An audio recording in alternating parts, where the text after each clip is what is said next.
OPS Poyyamozhi என்ன சொல்றாரு, மத்திய அரசு வந்து இந்த எஜுகேஷன் ஃபண்ட் கொடுக்கல, மாணவ செல்வங்களை வஞ்சிக்கிறாங்க அப்படின்னு சொல்றாங்க.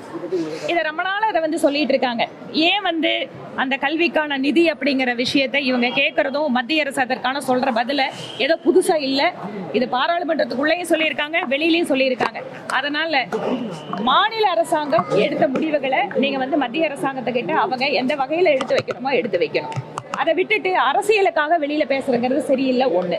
ரெண்டாவது, தமிழக கல்வித்துறை, குறிப்பாக பள்ளி கல்வித்துறை, இன்னைக்கு எத்தனையோ பள்ளிகள்ல நம்ம பார்த்துட்டு இருக்கோம். நீங்க ஊடகங்கள் சொல்றீங்க பள்ளி வகுப்புகளுக்கு அவங்க வந்து வகுப்பு இல்லாம மரத்தடியில படிக்கிற சூழலும், இன்னைக்கும் கழிப்பிடங்கள் வந்து இல்லாம இருக்கிற சூழலும்.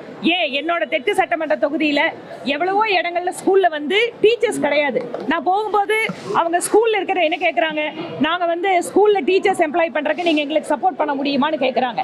இன்னைக்கு நிறைய பள்ளிகள்ல ஆசிரியர்கள் பற்றாக்குறை மிக மிக கடுமையா இருக்கு.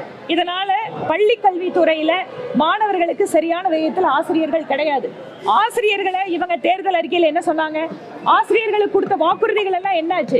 இன்னைக்கு 4.5 வருஷம் ஆகி கூட பள்ளி கல்வித்துறையில ஆசிரியர்களுக்கு கொடுத்த வாக்குறுதியை இந்த அரசு நிறைவேற்றல. ஆனா இந்த கேள்விகள் எல்லாம் கேட்கும் போது உடனே மத்திய அரசு பணம் கொடுக்கலங்கிற ஒரே ஒற்றை வார்த்தையில வந்து சமாளிச்சுட்டு இருக்காங்க. அது உண்மை அல்ல. இது இல்லாம நீங்க வந்து மத்திய அரசுல கொடுக்கிற எத்தனையோ நிதிகள் இதுவரைக்கும் இல்லாத அளவிற்கு தமிழகத்திற்கு பிரதமர் மோடி அவர்கள் நிதி கொடுத்துட்டு இருக்காரு. ஆனா அதையெல்லாம் நீங்க எப்படி வந்து சரியா பயன்படுத்துறீங்க? பயன்படுத்தின நிதிக்கு யூட்டிலைசேஷன் சர்டிபிகேட் கொடுக்க மாட்டேங்கிறாங்க. உங்ககிட்ட ஒரு பணத்தை கொடுக்குறாங்க உங்க நிறுவனம், நீங்க ஒரு டூர் போறீங்க இல்ல வெளியூர்ல போய் மீடியாவை கவர் பண்றீங்க, கொண்டு வந்து உங்களோட வவுச்சரை உங்களோட பில்லை சப்மிட் பண்ணணும் இல்ல? அந்த மாதிரி தமிழக அரசுக்கு மத்திய அரசு கொடுக்கின்ற கோடிக்கணக்கான ரூபாய்களுக்கு பயன்படுத்தப்பட்டதற்கான ரசீது கொடுக்காததால் மத்திய அரசாங்கத்தினுடைய நிர்வாகத்தில் இருக்கிறவங்க நீங்க இதை கொடுத்தா மட்டும்தான் அடுத்த கட்ட நிதி அப்படின்னு சொல்றாங்க.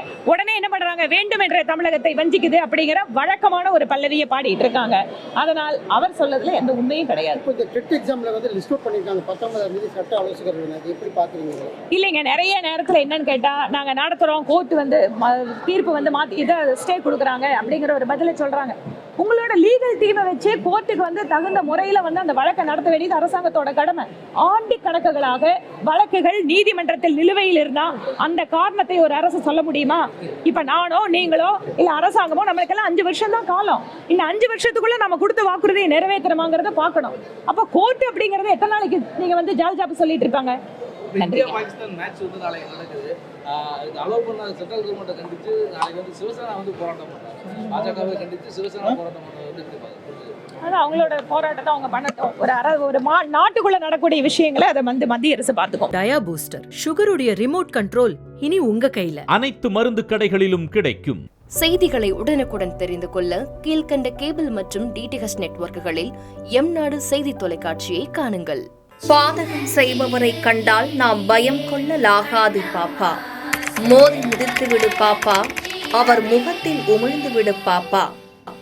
அண்மை செய்திகளை உடனுக்குடன் தெரிந்து கொள்ள இணைந்திருங்கள் எம்நாடு தொலைக்காட்சியுடன்.